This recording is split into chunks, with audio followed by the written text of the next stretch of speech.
মই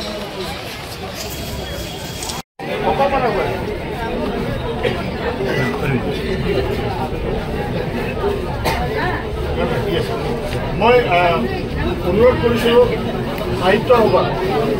কলাবাৰী সাহিত্য সভা আমাৰ মাজত উপস্থিত আছে তেখেতসকলৰ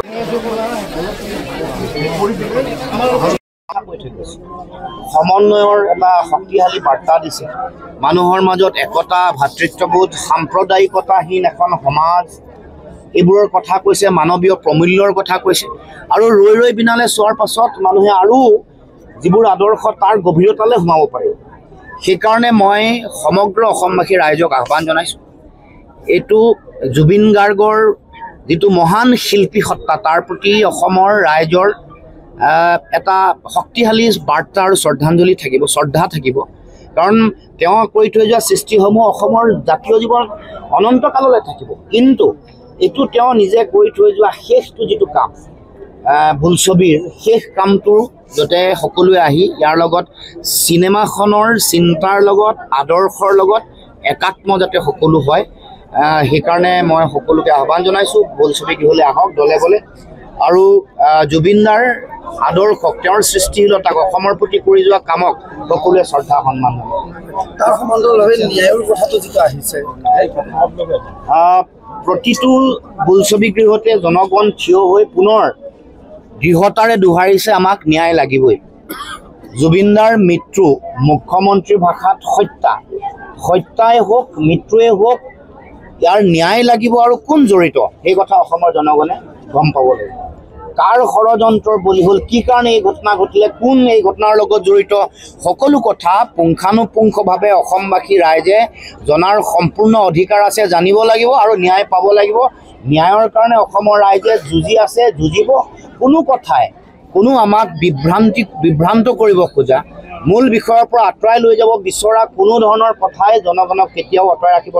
নোৱাৰে আৰু আমি পুনৰ দৃঢ়তাৰে দোহাৰিছোঁ জুবিনদাৰ এই মৃত্যুৰ ন্যায় লাগিবই মুখ্যমন্ত্ৰীৰ ভূমিকাক লৈ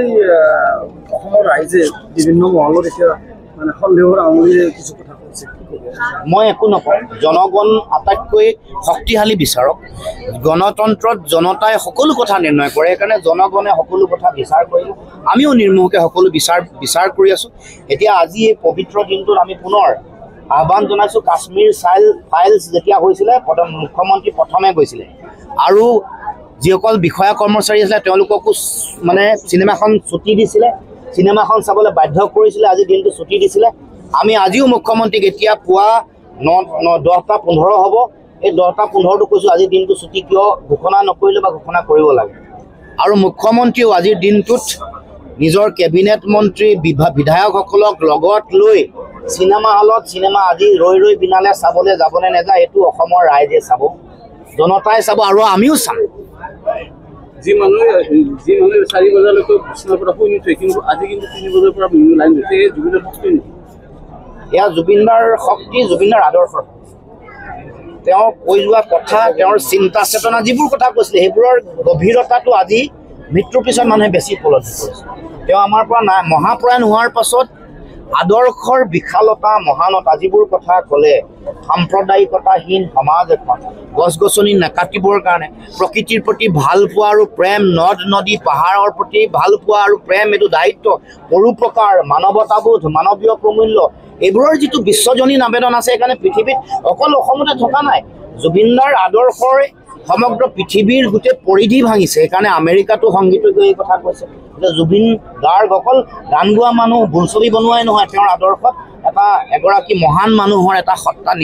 ইয়াৰ লগত জড়িত হৈ আছে আনকি BBC CNN ভাৰতবৰ্ষৰ যিসকলে বিভিন্ন মানে বিশ্লেষণ কৰে বিশ্লেষণাত্মক চিন্তাৰ মহান যিসকল ব্যক্তি আছে সংবাদ জগতৰ লগত জড়িত বেলেগ সাংস্কৃতিক জগতৰ লগত জড়িত তেওঁলোকেও সকলোৱে বিশ্লেষণ কৰিবলৈ আপোনালোকে চাব বলিউডৰ বিভিন্ন অনুষ্ঠান জুবিনদাৰ এতিয়া ট্ৰিবিউট কৰি তেওঁক শ্ৰদ্ধা জনাই বিভিন্ন অনুষ্ঠান আজিও চলি আছে এই 40-45 দিনৰ পিছতো 40 দিনৰ পিছতো এই কথাবোৰ চলি আছে কিয়